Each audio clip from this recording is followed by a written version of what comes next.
Well done, sir. And with that, I believe we are ready to proceed.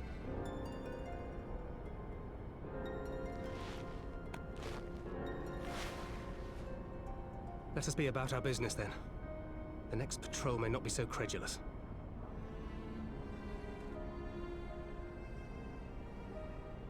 Why must you be so disappointingly brusque? You're not at all as Minfilia described, you know. I don't think you've favored me with so much as a single compliment since we set out. Tell me, did your time in the wilderness sap you of all your charm? Or are you holding it in reserve for your beloved? This is neither the time nor the place. Well, call me old-fashioned, but when I'm risking life and limb infiltrating an Imperial castrum, I like to be sure of my comrades' motivations.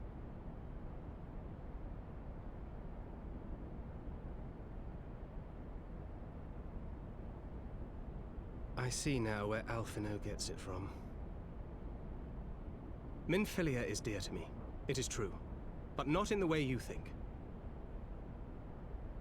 15 years passed, when she was still but a child. There was an incident at a parade. A Gubu broke free of its fetters and ran amok through the streets of Ul'dah. Had I been more attentive, I could have prevented it. But I was distracted, and her father was killed. I feared she would never recover. But in the years that followed, she showed herself to be more resilient than I had ever imagined. And when she learned of her gift, she did not flinch from the responsibility, but sought to guide others on the path. She touched the hearts of all around her. Mine, Louisoix, every science. In those dark days following the calamity, she was our guiding light, our hope for a brighter future. She had so many dreams, and I would give anything to make them come true. My apologies. I can see she means the world to you. I did not mean to pick at old scars. No harm done, I assure you. But fair is fair, my lady. What is Minfilia to you? You mean you don't know? Only my dearest friend. When I finally emerged from my torpor, I learned that nary a day had passed without her asking after me. She never gave up hope. And neither will I. Then for Minfilia's sake, let us pray that these vestiges of Hydaelyn's intervention will lead us to her.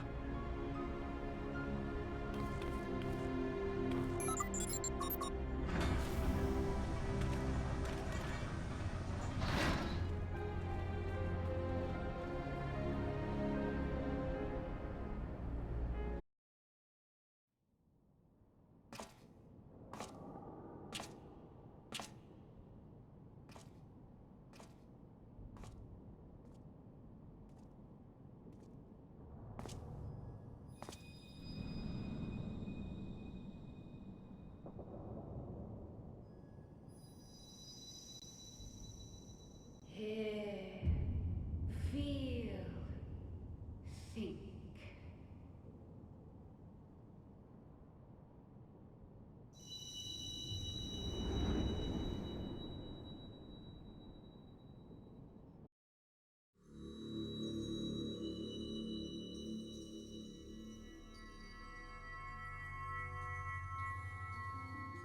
Through time and space hast thou journeyed unto me, as I knew thou wouldst.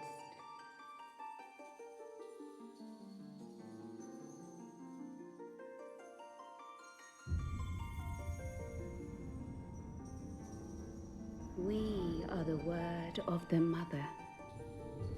We, who were once called Minfilia.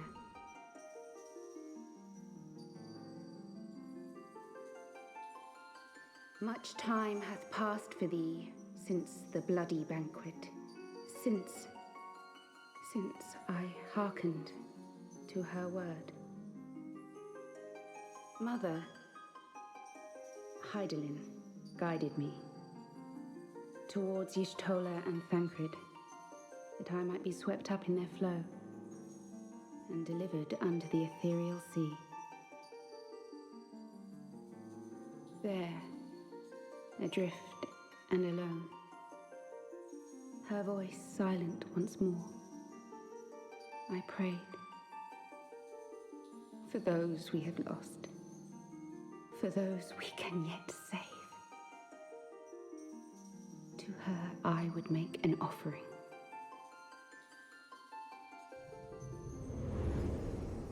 We speak now with one voice, one will,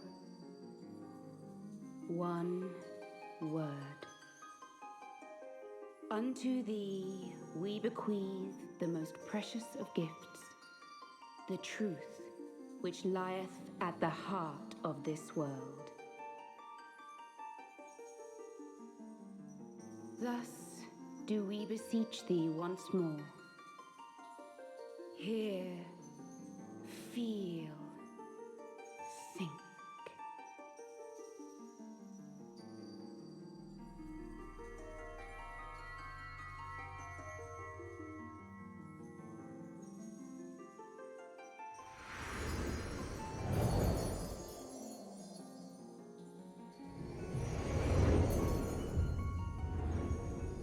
Before there was life, in the depths of the ethereal sea, light and dark did once dwell as one. But the darkness coveted power, and the balance was broken. Thus was I forced to banish him unto the distant heavens, to forever remain apart, alone bound. In sundering the star did we cry out, and the barriers twixt planes chanced to falter. Across 10 and 3 were we then divided, reflections of the source, each possessed of a shard.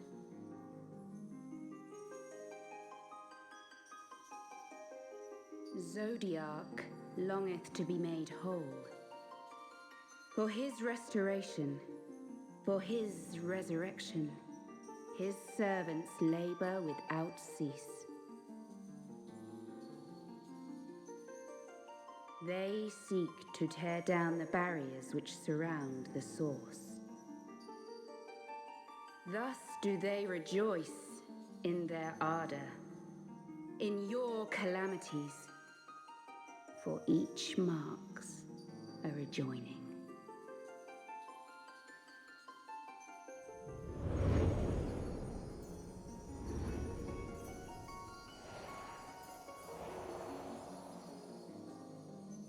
Seven times have they succeeded.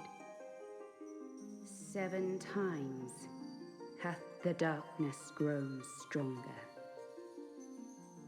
7 times have I failed. The Ascians cannot be suffered to continue. This is my final.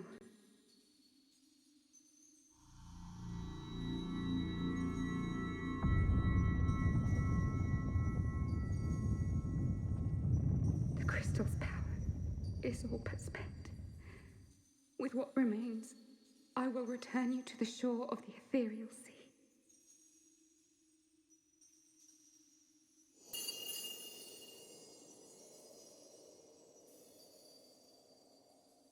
Blessed children, go forth and seek. Seek.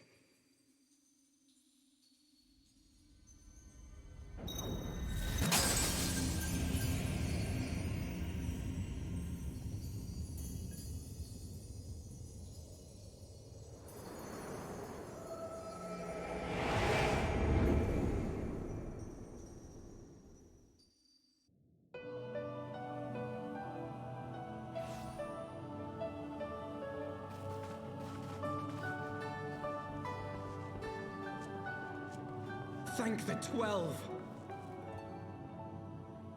Did you find her? Did you find Minfilia?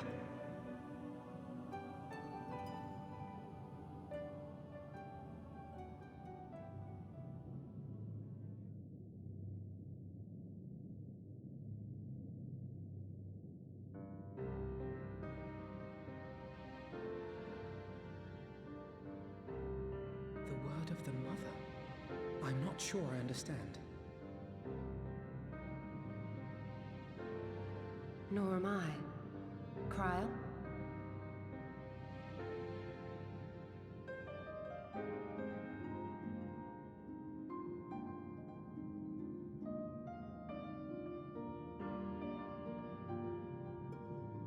As unbelievable as it sounds, I see no reason to doubt her.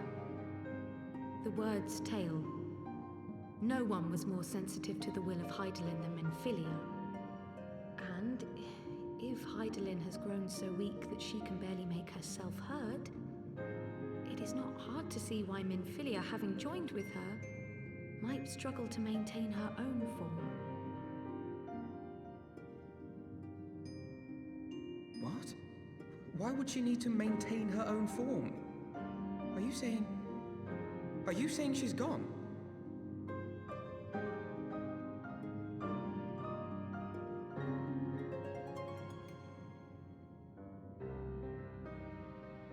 But that cannot be! Not now. Not after all we have accomplished. We were meant to usher in the dawn's light together. She threw herself on the fire to fuel your dawn's light, boy.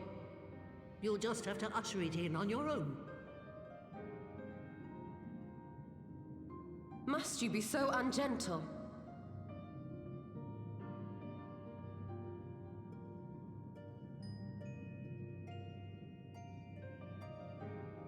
Tell me about the Scions, boy. The scions of the Seventh Dawn lay before Eorzea's salvation.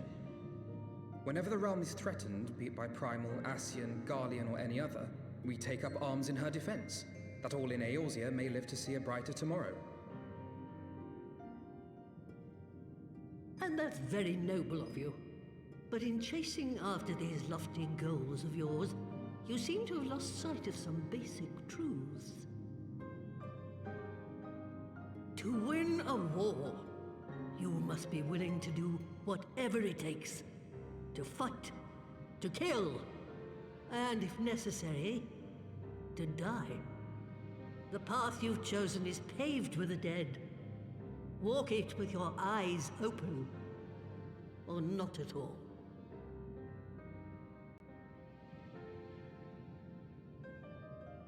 I know the truth of which you speak, and have from the first. If the Ascians will go to any length to resurrect their god, then we must needs be as committed to our cause, to unmask them and their schemes, and to crush them both utterly.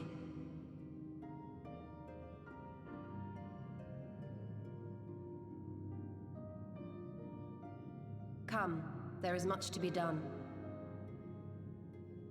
Yes, of course.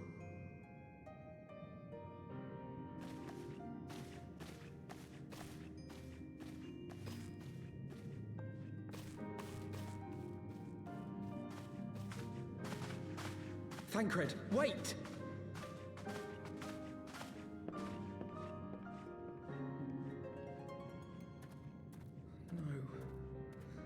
No, this is all wrong.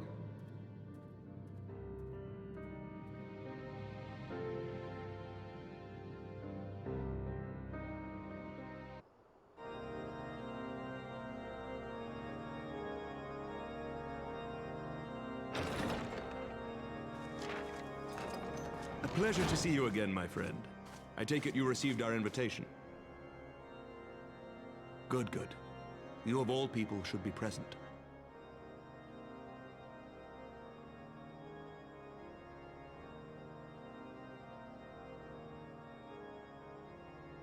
When the true brothers of the faith seized control of the vault, I feared the worst. Yet in adversity were we blessed with the promise of peace between man and dragon through Vidofnir's timely rescue of an innocent child. Timely, I say, though miraculous or providential might better describe the event. The gods themselves could not have devised a more fitting symbol of hope. Needless to say, we could scarce let such an opportunity pass us by. Which is why I set about making formal arrangements for a peace conference between our peoples.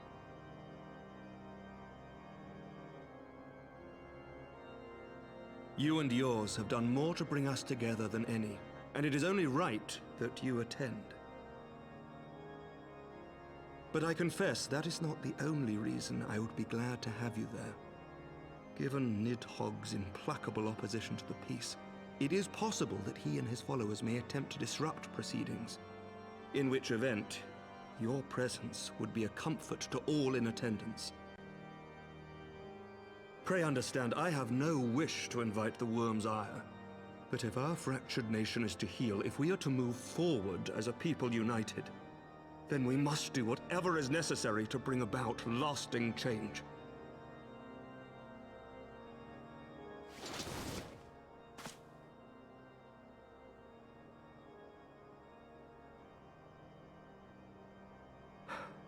Tis nothing. 'Tis nothing. Lucia cautioned me against giving vent to my passions, lest my wounds reopen.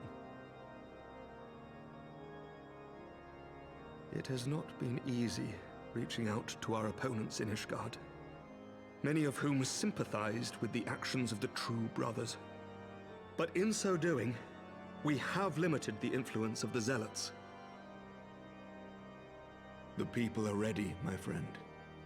This conference must go ahead.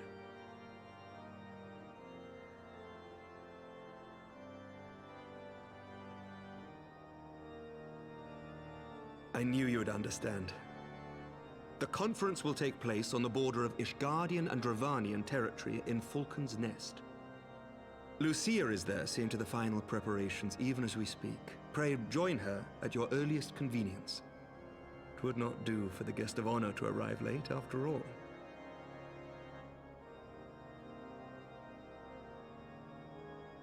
Oh, and one more thing. A drink! We should make time for one. Once the conference is concluded, I mean. By my reckoning, 'tis long overdue.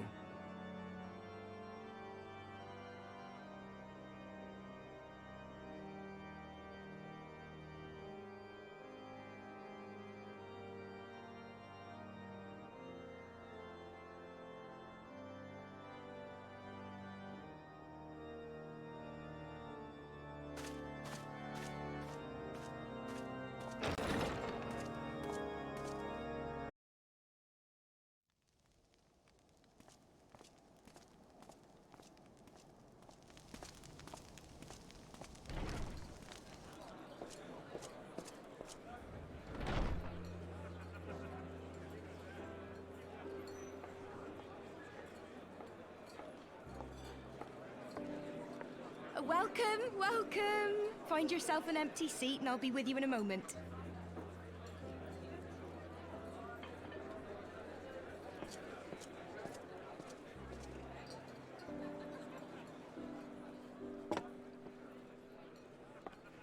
Cold out, isn't it? Here, a mug on the house. Let's get some colour back in them cheeks.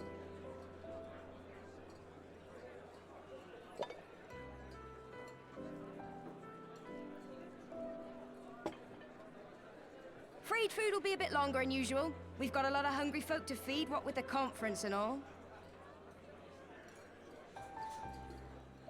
Oh, so many people with cause to celebrate. To think there could be peace in our time, after all them years of fighting. When I heard about the conference, I knew I had to come. I knew I had to be here, to do my bit. My husband, he died fighting the dragons, you see. And here we are, about to break bread with him.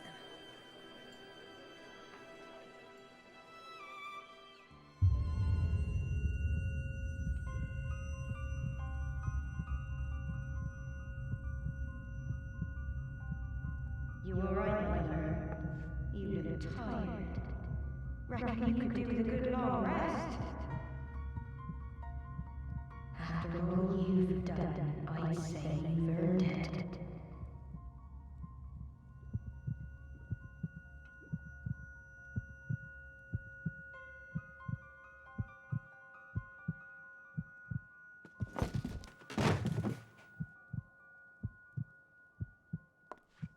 Sleep now. Sleep. Sleep and leave us to our affairs.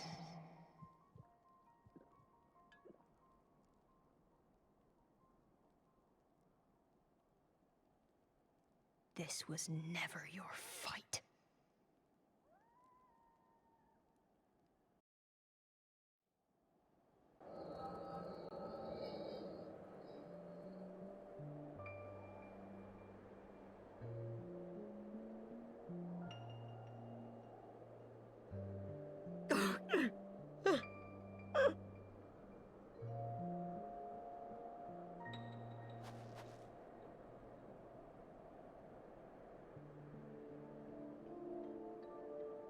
My son. They told me he walks in Halone's halls. Him and the rest of his unit. They told me the same.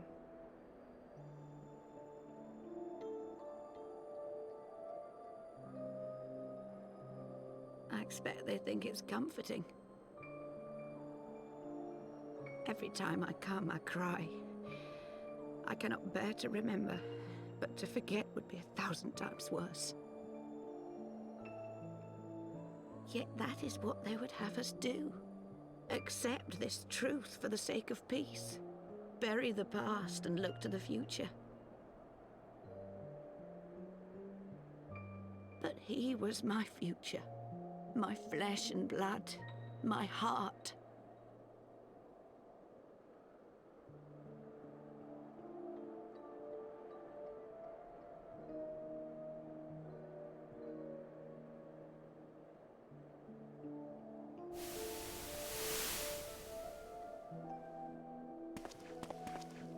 Is this it? We're the only ones with the courage to oppose this madness? Cowards, a lot of them. They think only of the prize, of the peace Sir Emmerich promises them. They know in their hearts it's a lie, but they go along with it anyway, desperate fools. But not I. Not I! I see the worm that killed my brother in my dreams every night. And I will not rest until he lies broken at my feet. Him and every last one of his accursed kin. All this nonsense about Kings of Eld, as if I care what they did or didn't do. Makes no difference to me and mine. Have the dragons sued for peace in 1,000 years? Are they bollocks? It's a bloody ruse is what it is, and Sir Emmerich and the rest of them bloody fallen for it. But what can we do? They believe, and naught we can say will ever change their minds. Whether we like it or not, man and dragon will come together at Vulcan's Nest, and all will be forgiven. Forgiven and forgotten.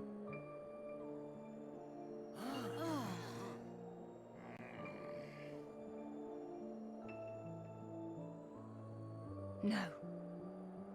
I will not let that happen. Oh? They will remember the true face of the enemy. I will show it to them. And we will rise up against them once more.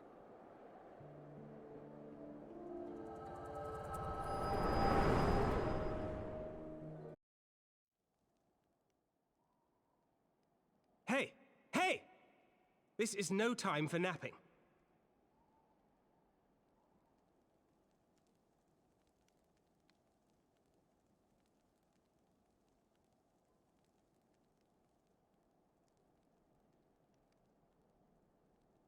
Do you have your wits about you? Good. Come with me. We have a crisis on our hands.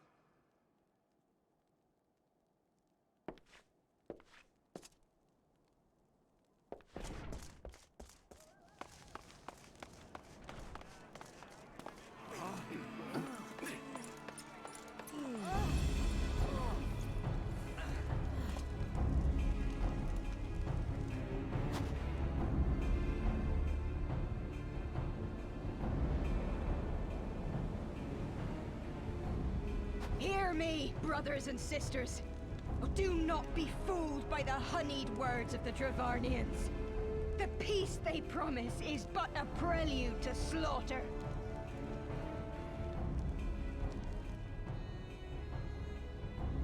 Remember your husbands and wives never returned from war. Your children torn apart by fang and claw. All your loved ones shown no mercy. Does not your heart cry out for vengeance? Your blood boil at the injustice? Remember the face of your enemy, brothers and sisters. Remember it, and strike back!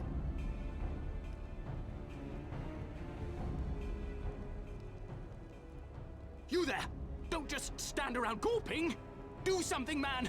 Stop her! Yes, my lord.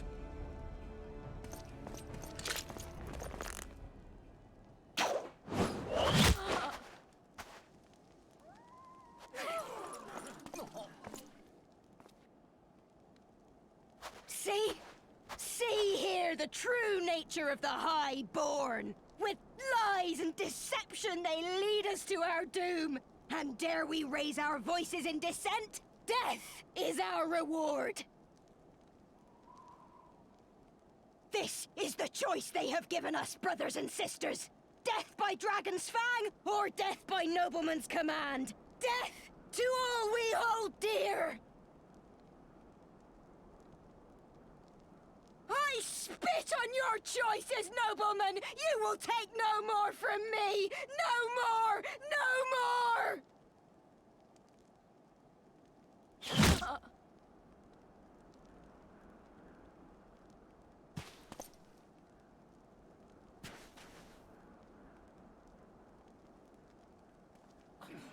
What have you done?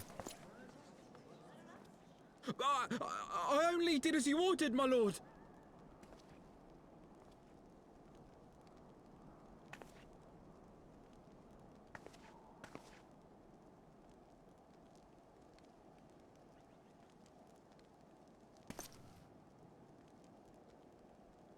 I gave no such order.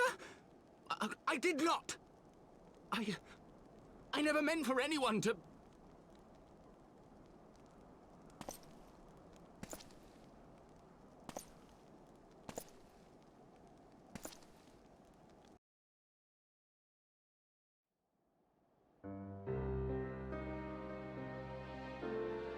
Onawa!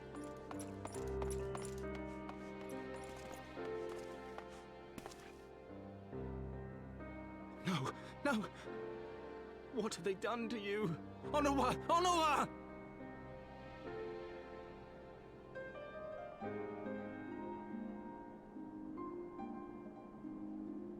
Is that you, my lord? You seem rather flustered. Because of you, you imbecile! What in the seven hells happened to you?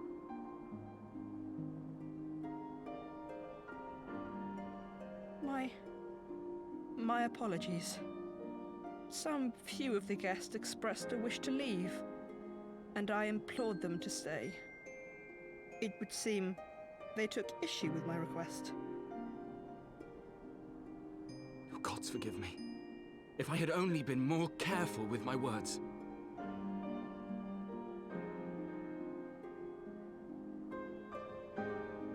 Do not blame yourself, my lord. I know that you and your brother have Ishgard's best interests at heart. That poor woman. She lives in the past, clinging to the memories of the lost. But the future holds so much promise, so much joy. And you know that better than any.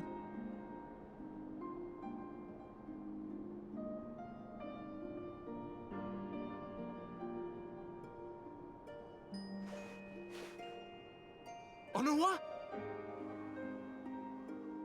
Calm yourself. The boy will live. But it's imperative we get him inside and into the care of a Kairoujian without delay.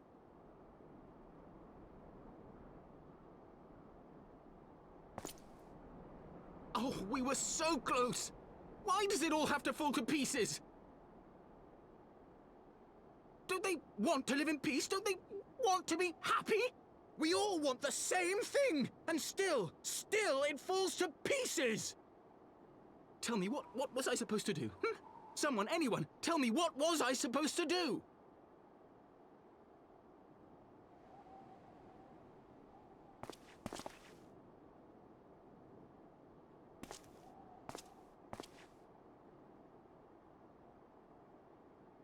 Stop looking to others. You make your choice and you live with the consequences.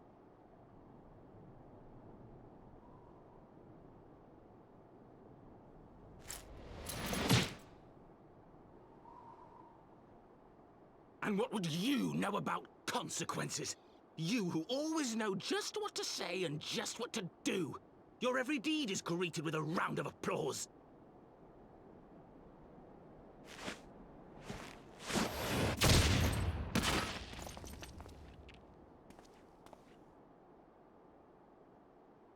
You know nothing about me.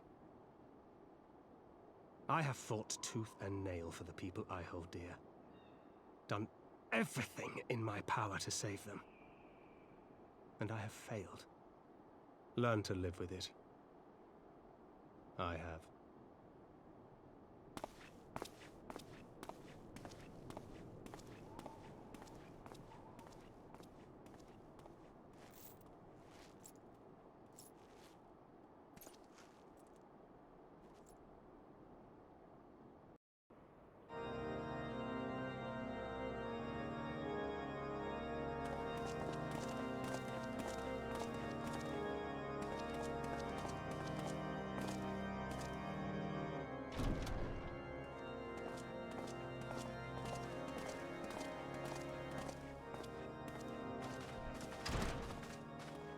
Lord Commander, if I may, I wish to speak with you before the Grand Melee.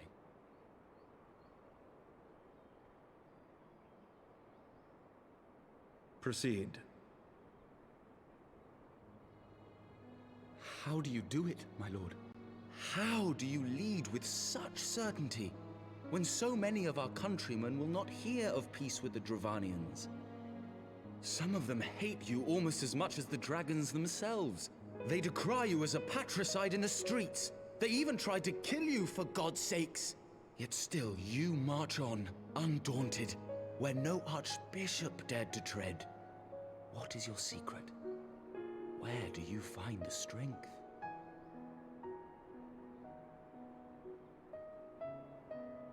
For centuries, our nation has been punished for the sins of our forefathers.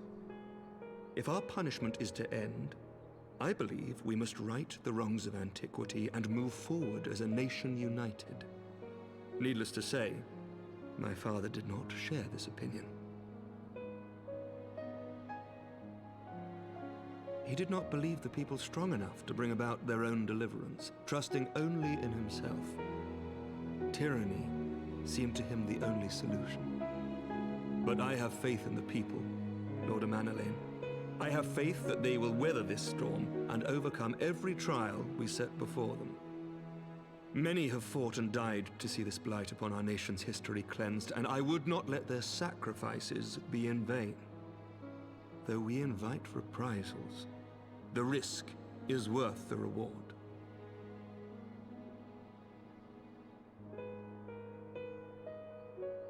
I want to believe. I do.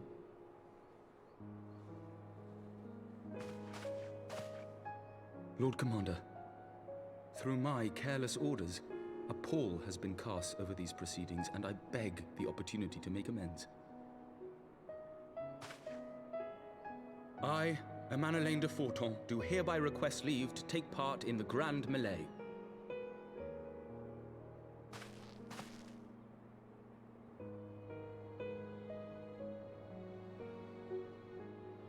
Who am I to deny such a heartfelt plea? We would be honored to have you join the fray, my lord.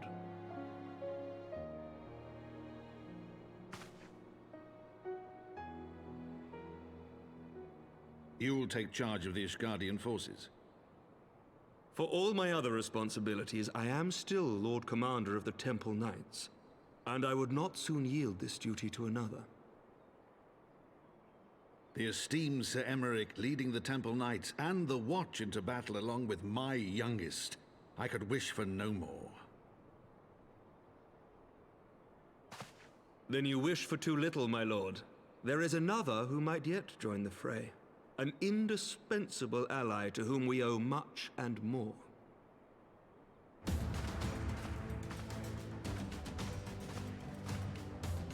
An adventurer beholden to none who nevertheless chose to champion our cause, who has shared in our suffering and in our glory.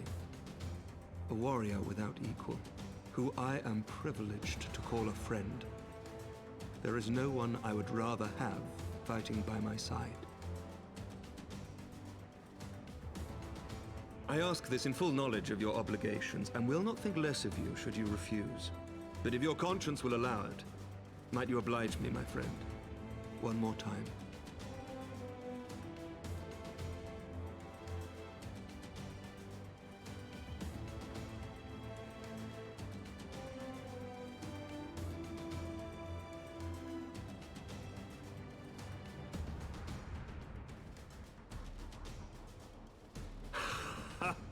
Together we shall give the people a spectacle for the ages, a celebration to mark the dawning of a new era.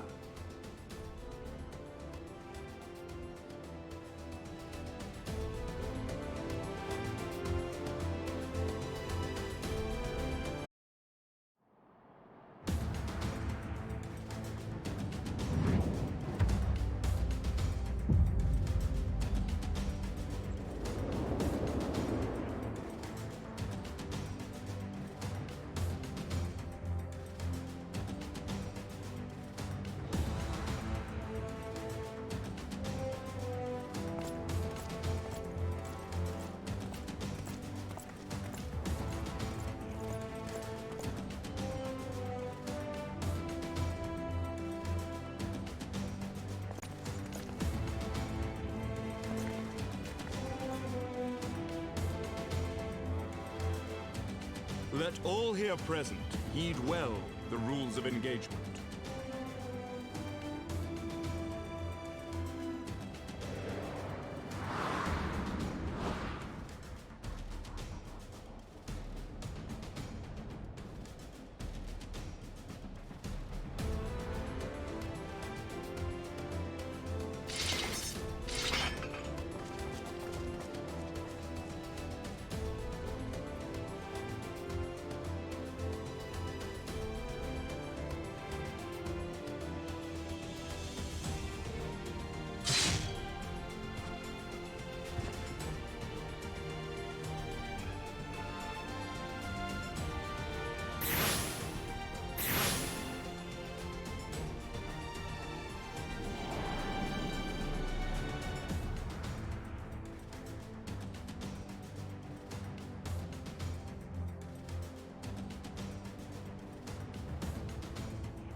For the honor and the glory of Ishgard!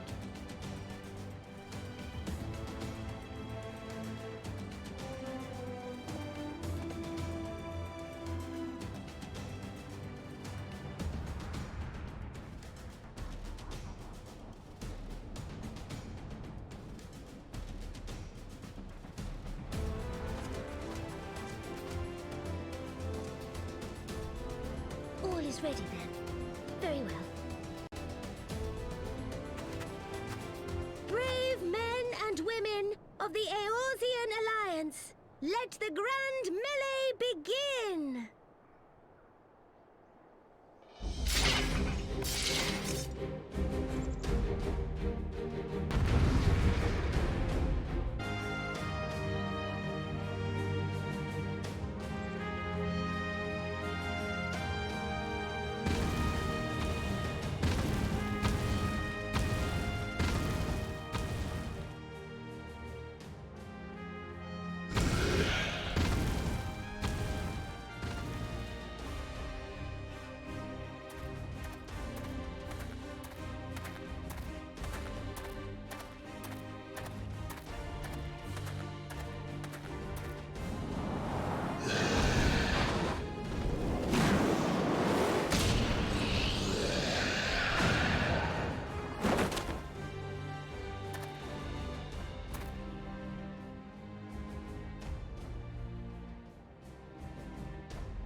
Did he win? Then we...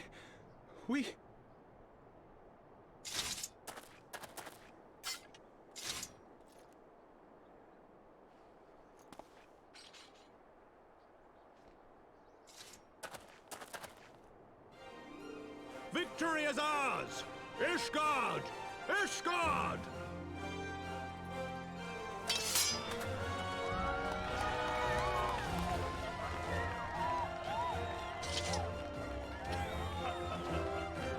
Well fought! Well fought, my friend! You truly are the warrior of warriors. Thank the Fury you were on our side.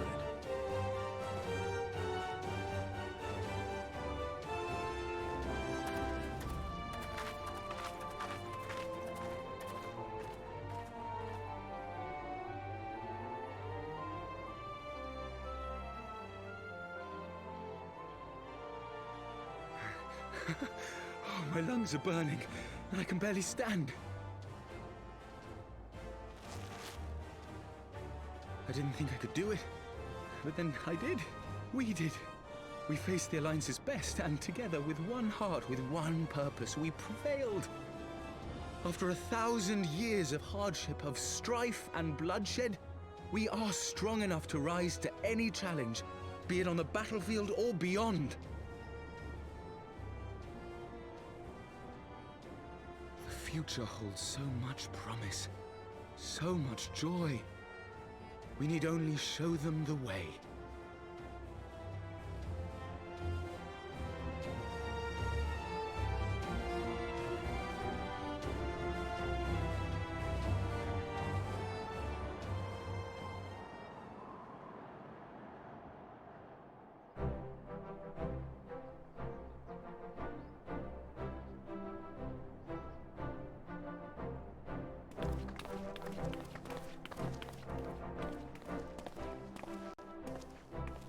A truly magnificent display, Sir Knight. While doubtless less than pleased, I am quite sure the Grand Companies are honored to have been bested by such valiant warriors.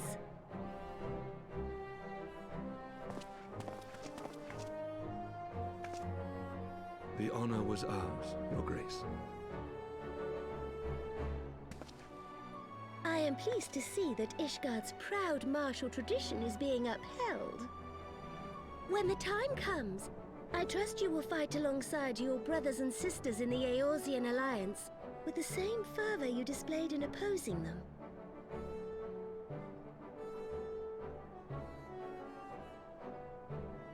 I note that our friend elected to take the field in Ishgardian colors. At my behest, Your Grace. If we have given offense, the blame lies with me.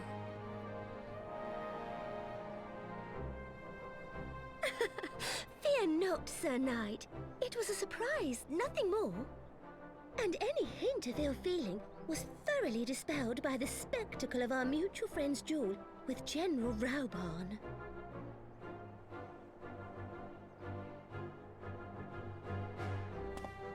On the subject of surprises, I could not help but marvel at the passion and unity of purpose displayed by your countrymen, given the troubling reports we have received of late.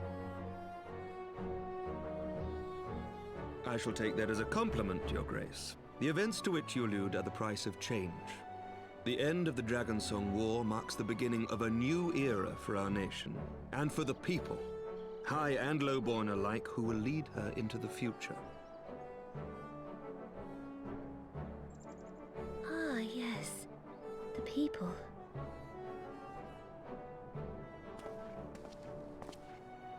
Change is indeed a perilous thing, for we who seek it, and they who fear it.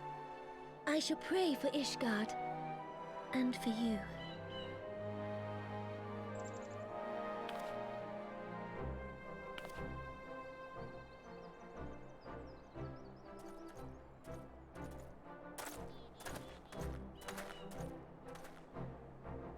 Well, that made for a refreshing change. Congratulations on your victory, by the way.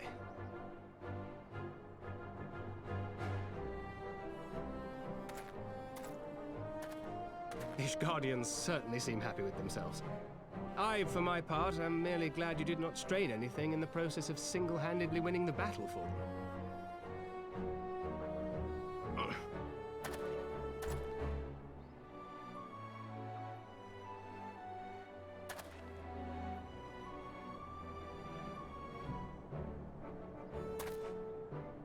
Tis but a scratch, I assure you, and I will not suffer you to worry over me. Not when we have a dozen far more important concerns. Make that 2 dozen. Still, as your Stola never tires of telling me, we can but face them head-on one at a time. One day at a time, as Minfilia would have done.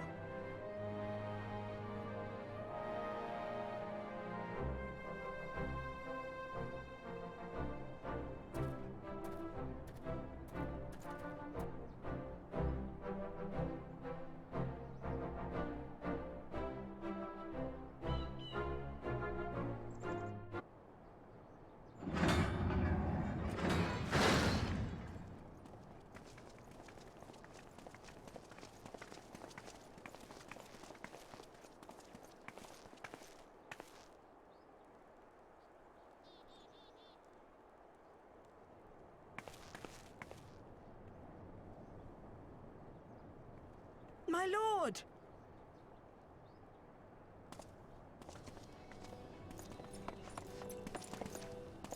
Honorwa, my boy. Shouldn't you be in bed? Thank you for your concern, my lord. But I have largely recovered from my ordeal, and I have naught but several scars to show for it, which I have been told some women may find appealing. I see. And to think I was worried sick over you. I'm not sure I understand, my lord. Well, let's put that theory to the proof, shall we? My lord? 'Twould seem that a great many things have occurred in my absence. I thought I might begin to make amends by welcoming you in person. The messengers spared not their chocobos to bring us word of your victory in the grand melee. I cannot well describe our elation when we heard the news. It called to mind the day we rejoined the Eorzean alliance, and I glimpsed hope rekindled in the eyes of the people. The Fury herself ushers us into a new era. Sir Emmerich, the time is now. Aye, that it is. Reconvene the conference and summon Vidofnir to Falcon's Nest. We will make peace with Hraesvelga's brood and hasten this bloody war to its end. Yes, Lord Commander. I will send word to Artoirel and bid him resume preparations. Emanuele, you will place yourself at your brother's disposal. He will be glad of your assistance.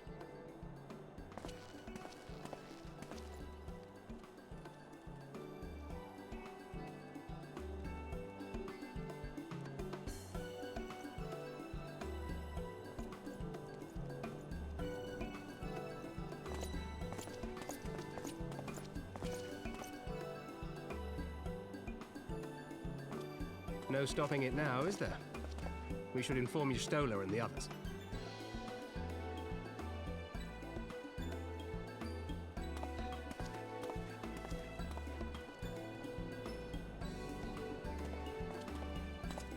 My dear friend, I doubt I will ever be able to thank you enough. But when the conference is successfully concluded, I damn well mean to try.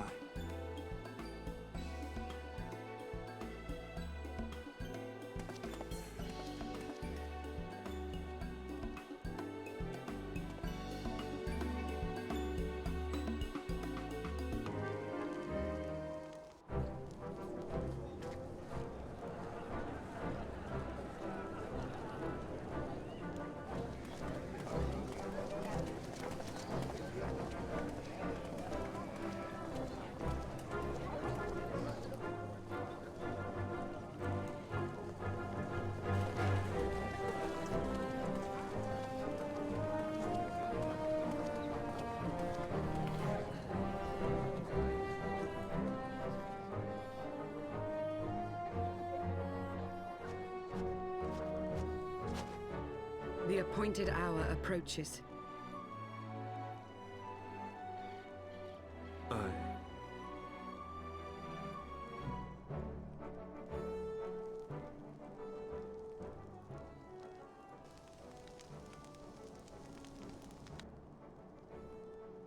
She begged leave to watch the proceedings.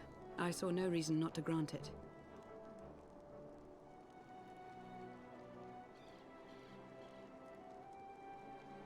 Should I choose to deviate from my prepared remarks, I ask that you trust in my judgment.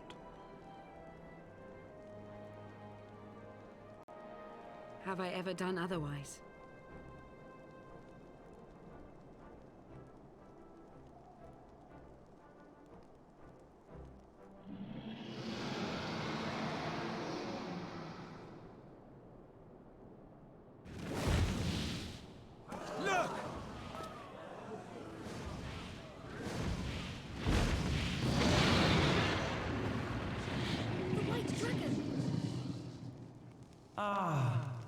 How long it hath been since our peoples met thus, children of Thordan, even by our reckoning. Vidofnir, daughter of Hraesvelga, we give thanks for your visit, and bid you welcome to Falcon's Nest. Our sire bade us hearken unto the whispers of our hearts. They spoke to us of a paradise lost, of bonds of brotherhood which they yearn to see restored. Ours too yearn for such a restoration, and they have guided us here this day, that they might yearn no longer.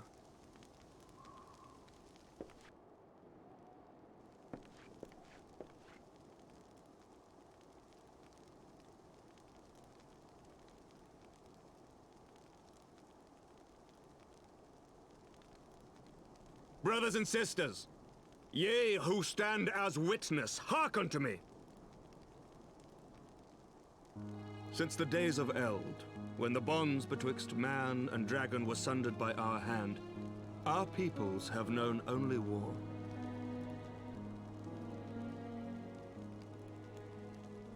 Bloodshed without end, losses beyond counting, and still we fought. And still we fought.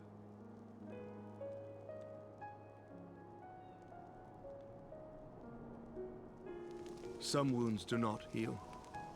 The dead cannot be returned to us. But we, the living, can yet choose another course. Here and now, we can lay down this burden, this hatred, this vengeance.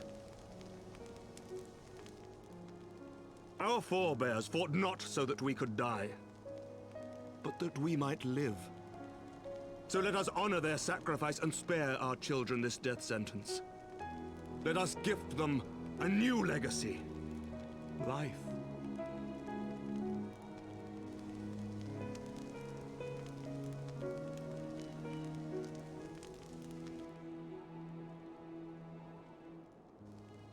Betwixt our peoples yawneth a divide deeper than the deepest abyss, wider than the widest sea. Generations will live and die ere this divide is bridged. Knowing this, doth thy heart yet yearn for peace, son of Thordan?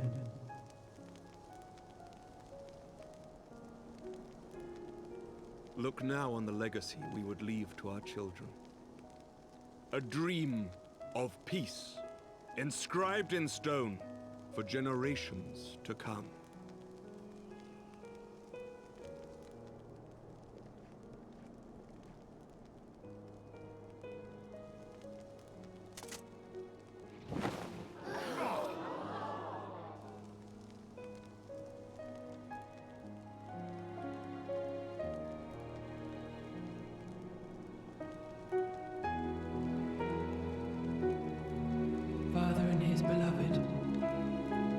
As they were so long ago, happy and at peace.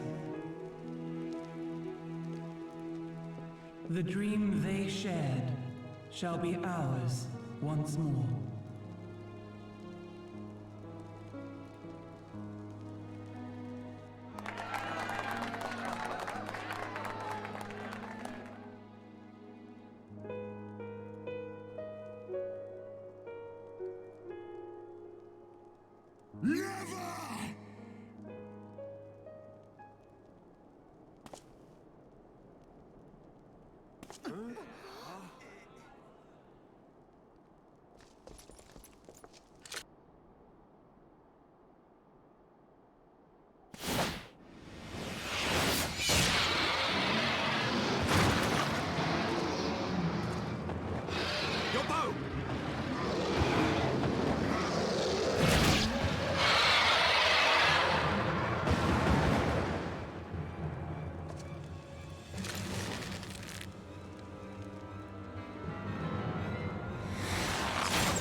Child of Dravania, art thou grown so forgetful that thou wouldst forsake kith and kin and consort with the spawn of Thornton?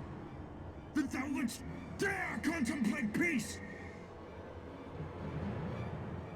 Hearken unto me, all of you! The final chorus is nigh, and all will be held to account. All will bathe in the flames of retribution. Till the coming of that day, look you on your sins and despair, for none shall scape my wrath. None shall scape my revenge! 7 hells.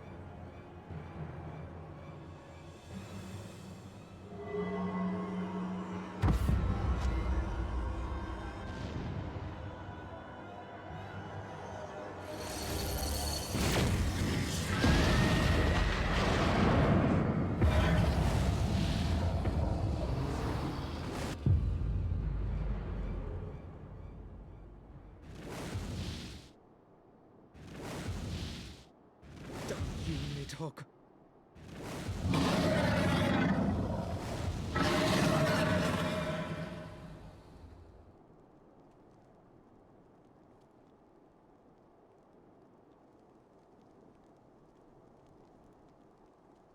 Hells, take that worm! While he lives, we'll never know peace.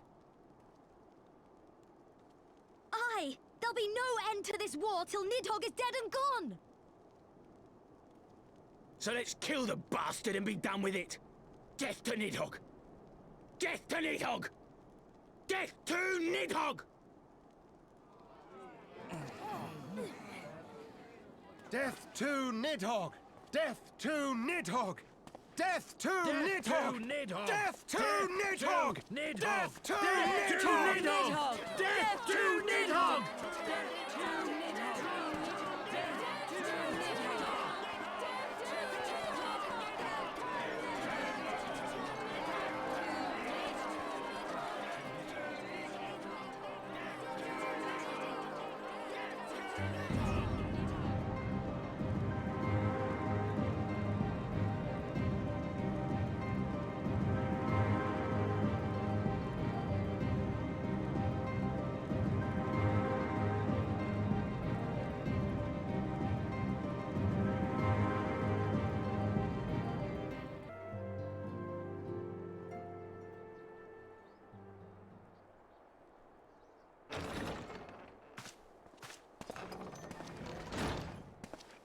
Forgive me.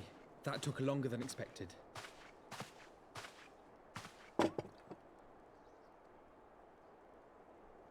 You seem puzzled. Oh, these. I thought something warming might not go amiss. It was not all that long ago that we sat here, you and I, in our very own falling snows, as Lord Horshvon called it. I still struggle to believe he is gone. And Azelle too. I had such hopes for her.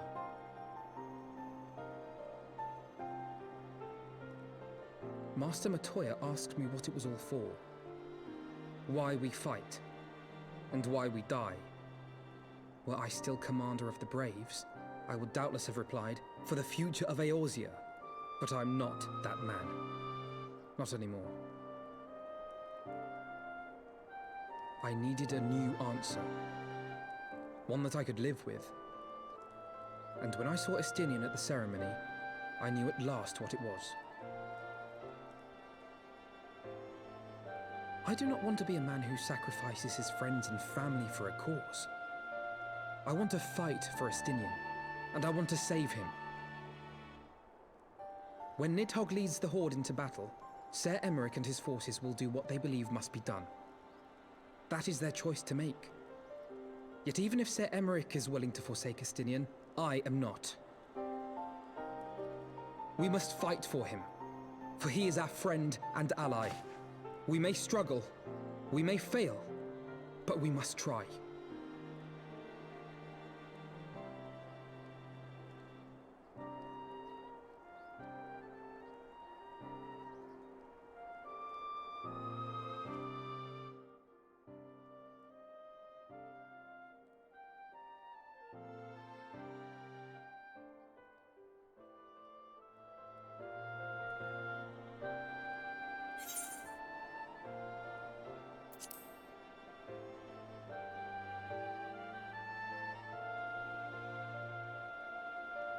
We will. I know we will.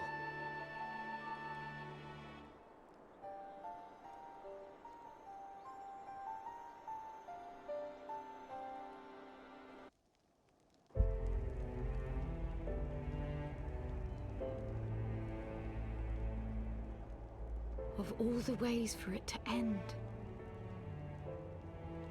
Even before his transformation, I could feel the worm's hatred swirling about Estinian. The terrible, all-consuming rage. Enough to fuel a 1,000-year quest for vengeance. It was all I could do not to run away screaming. But Ishgardians, nay, all Eorzeans, are made of sterner stuff.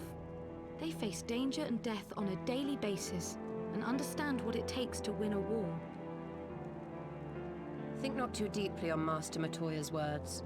Her intent was but to steal our resolve.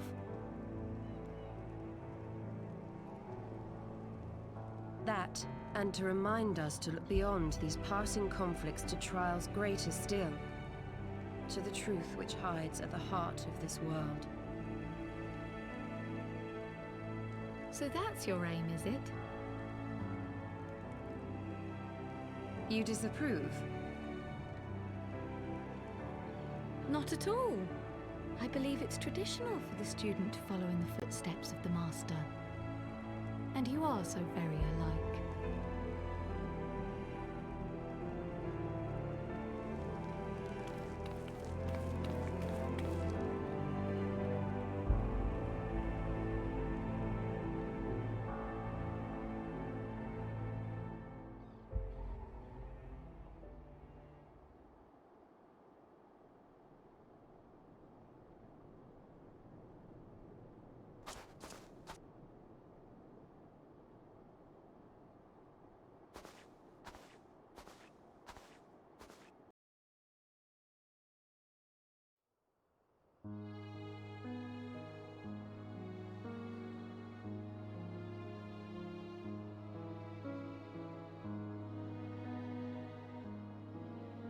Change. That great inexorable wave was upon us, and soon all of Ishgard would bend to its will.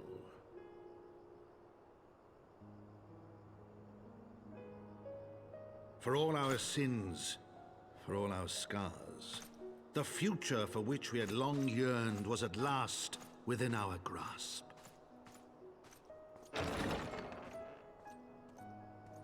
But it it would be bought at a heavy price. For in those twilight hours did Nidhogg cry out for vengeance, and his brethren raise their voices for the final chorus of the Dragon Song War.